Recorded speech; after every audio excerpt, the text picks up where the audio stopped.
Robots, drones terrestres, intelligence artificielle, les machines vont-elles remplacer les soldats sur le champ de bataille en Ukraine? Une position russe aurait été reprise uniquement grâce à des robots, a déclaré mi-avril Volodymyr Zelensky. Le président ukrainien a également annoncé lundi 27 avril vouloir lancer une commande de 50 000 drones terrestres en 2026.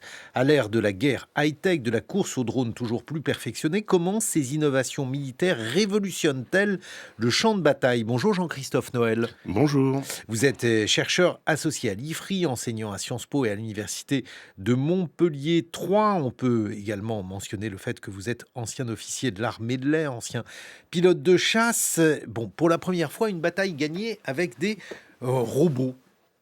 Oui, alors une bataille, je sais pas, mais en tout cas des combats. Faut peut-être pas justement élargir trop ce qui s'est passé.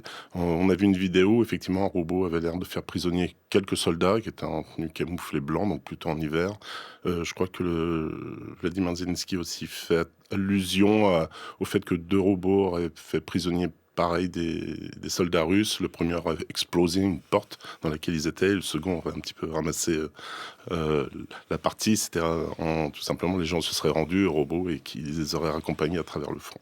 Bon, on va écouter en tout cas le président ukrainien Volodymyr Zelensky évoquer donc cette victoire. Je traduis. Pour la première fois depuis le début de la guerre, une position ennemie a été prise exclusivement à l'aide de drones et de robots terrestres sans pilote. Les occupants se sont rendus et cette opération a été menée sans intervention de l'infanterie et sans perte de notre côté. En 3 mois, les différents robots et les différentes divisions de ce genre ont déjà effectué plus de 22 000 missions sur le front. En d'autres termes, plus de 22 000 vies ont déjà été sauvées par ces engins. En termes de technologie, Jean-Christophe Noël, que sait-on sur ces robots ? Ce sont des robots finalement assez simples. Quand on regarde, vous avez une espèce de petite caisse qui est sur 2 chenilles de chaque côté. En fait, ces robots ont été utilisés au début pour des tâches, je dirais, assez classiques. Tout simplement amener la logistique sur le front, parfois enlever des mines. On a même vu certains robots de ce type aller chercher des blessés. C'est-à-dire la zone est quand même très, très dangereuse. Et donc plutôt qu'envoyer une équipe d'infirmiers, là, on envoyait ce robot, le blessé essayait de monter dessus, il revenait. Et simplement à un moment, voilà, quand vous êtes capable de faire tout ça, pourquoi pas mettre un canon ou une mitrailleuse dessus? Et donc on passe de quelque chose qui est en soutien à quelque chose qui combat. Ben oui, effectivement, on se dit pourquoi pas? Qu'est-ce qui empêchait jusqu'à présent de faire ce pas? Il devait y avoir plusieurs raisons. Déjà, peut-être tester la fiabilité de ces robots, c'est-à-dire voir effectivement si ça pouvait fonctionner. Après, encore une fois, je ne pense pas que c'est quelque chose qui sont en train de bouleverser, on va dire, le cours de la guerre en elle-même.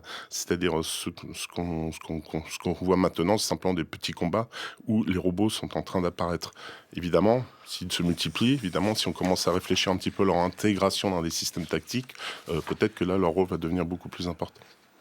Quels sont les inconvénients de ces drones? C'est un petit peu comme ceux des avions, comme ceux qui volent ou Mmh. ceux qui simplement sont sur la mer. D'abord, c'est leur vulnérabilité.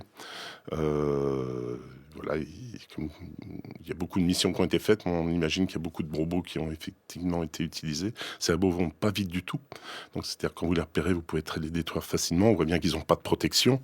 Ils sont très sensibles au brouillage, puisqu'en général, il y a une liaison entre la personne qui les dirige et ce robot, et si vous êtes capable de brouiller ce signal, ça va beaucoup moins bien marcher.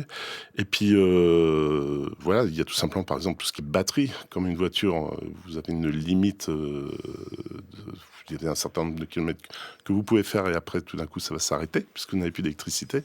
Là, c'est pareil. Les batteries, en général, sont assez, en capacité assez limitée, et on parle de 25 km, ces robots pourraient parcourir 25 km. Donc on voit que c'est quelque chose qui est encore très limité. Donc il ne faut pas imaginer un robot qui va évoluer pendant 24 heures sur le champ de bataille, qui va aller, revenir, etc. C'est pas le cas. Bon, mais je pensais par exemple que la question du brouillage pour les drones aériens, elle avait été en partie résolue. Ah non, pas du tout, au contraire. En fait, ce qui se passe, c'est que vous avez une espèce de course en Ukraine entre ce qui rappelle le bouclier et l'épée, tout simplement. C'est-à-dire, généralement, vous avez une invention, vous avez quelque chose de nouveau, c'est-à-dire face à l'environnement dans lequel on est, on va trouver un système qui va permettre justement de se libérer de tout ce qui est de tous ces brouillages, etc. Ça a duré 1 mois ou 2. Et puis le cordonnier va trouver souvent une contre-mesure, en tout cas une parade. Il va falloir trouver autre chose pour à nouveau être efficace. Donc il y a une espèce de course qui continue à l'innovation. Et encore une fois, c'est quelque chose en tout cas qui n'est pas achevé aujourd'hui. Mais alors, par exemple, pour les drones aériens, je pensais que la parade, c'était l'autonomie. L'autonomie, je veux dire le fait que le drone n'ait pas L'intelligence besoin d'être artificielle, guidé. oui. Oui. Alors il y a 2 parades qui ont été trouvées pour l'instant. Enfin, il y en a une surtout, c'est ce qu'on appelle le guidage par fibre optique. En gros, pour faire très simple, vous avez votre drone, vous avez un fil qui le relie, on va dire, à la console à peu près où est l'opérateur. Et là, on peut pas le brouiller, parce qu'en fait, les ordres sont donnés directement à travers le fil, et là, c'est impossible. Et c'était quelque chose que les Russes ont introduit sur le champ de bataille et qui a beaucoup gêné les Ukrainiens à un moment. C'est-à-dire, ça correspond un petit peu aux dernières avancées russes. C'est-à-dire, les Russes étaient capables, imaginez dans ces grandes plaines. Mais alors, il faut un très très très long fil. Il faut un très long fil, mais apparemment, il y a des fils qui sont assez longs pour pouvoir aller frapper, même parfois un petit peu en profondeur, ce qui empêchait les Ukrainiens, par exemple, d'amener des renforts. Il faut savoir que récemment, on s'est aperçu que l'Hezbollah les avait utilisés aussi contre les Israéliens, en petit nombre, mais que les Israéliens se retrouvaient un petit peu démunis face à ça. Ils n'avaient pas prévu justement ce cas-là. Et le second, alors qui est évoqué de plus en plus, c'est effectivement l'utilisation de l'intelligence artificielle. C'est-à-dire qu'en fait, si vous avez un robot effectivement qui est autonome, dans lequel vous avez finalement tout ce dont il a besoin pour être guidé, avec des espèces de modèles qui lui disent ça c'est l'ennemi, ça c'est pas l'ennemi, etc. Là, on pourrait imaginer effectivement qu'il puisse par lui-même, indépendamment de tout un spectre électromagnétique assez complexe, agir et puis effectivement accomplir ses missions. Voilà, effectivement, ça c'est assez redoutable et assez nouveau. Est-ce que ça existe, autrement dit, des drones qui sont des robots tueurs complètement autonomes qui prennent la décision, puisque c'est généralement quelque chose qui a toujours été évoqué comme étant un critère nouveau, un basculement supplémentaire lorsqu'une machine décide elle-même d'engager le feu? Non, pas. Alors, jusqu'à maintenant, il y a toujours une espèce de tabou. Même les Ukrainiens ont dit que voilà, ils avaient clairement comme principe, c'était l'homme qui décidait si finalement le robot allait tirer à travers lui ou pas. Pourquoi ? Parce que il y a toujours cette peur alors, au-delà des aspects éthiques, il y a aussi la peur de faire tout simplement de créer des accidents.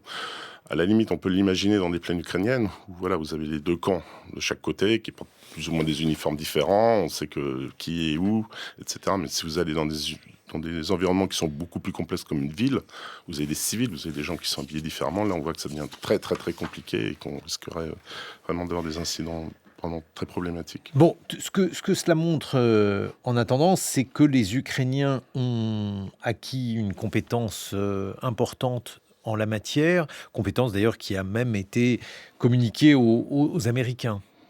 Oui, alors en fait, les Ukrainiens sont en train d'essayer de tirer avantage finalement de leur avance dans la tech.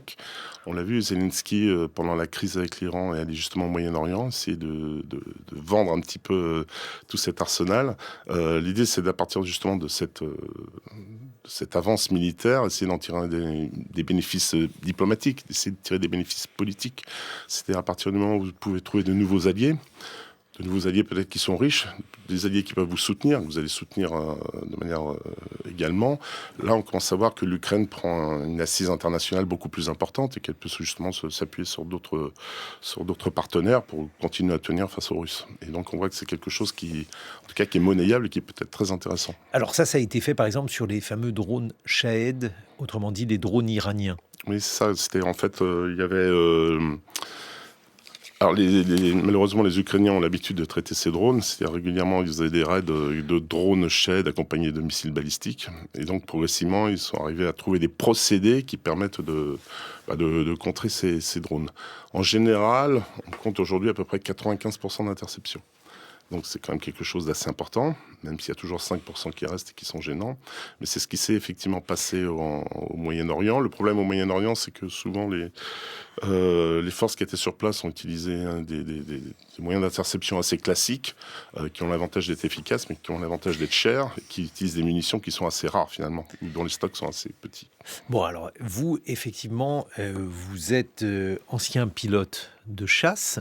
Lorsque vous voyez l'évolution de ces drones aériens, est-ce que vous vous dites que ça rendra peut-être l'aviation un jour tout à fait superflue ? Un superflu, vous voulez dire l'aviation de chasse? Oui, non, je suis pas, comment dire? Je suis pas inquiet pour l'instant parce qu'en fait, les 2 types d'aéronefs, si vous voulez, l'avion de chasse et le drone sont complémentaires. Si vous voulez aller loin avec une forte charge, faut avoir une plateforme qui soit assez lourde, qui puisse emmener, justement, qu'il y ait à la fois du kérosène à l'intérieur, qu'il y ait des ailes assez importantes pour justement emmener ces charges. Le Shahed, c'est une charge d'explosif qui est très faible, entre 20 et 50 kilos. Si vous voulez, alors ils ont calculé, par exemple, je crois que l'ensemble des Shahed qui sont passés, pendant la crise avec l'Iran, c'est l'équivalent, simplement de la charge, que sont capables de délivrer, 2 avions de chasse. Donc vous voyez, c'est quelque chose d'assez réduit. Néanmoins, maintenant, effectivement, on a ces drones qui posent un problème, qui nécessitent des défenses, donc qui nécessitent des ressources et qui peuvent créer des dégâts qu'on est obligé de prendre en compte. Donc je dirais que l'un et l'autre sont complémentaires. Pour l'instant, ils ne s'opposent pas. Merci beaucoup pour cet exposé sur les drones et sur l'avenir de cette situation en Ukraine.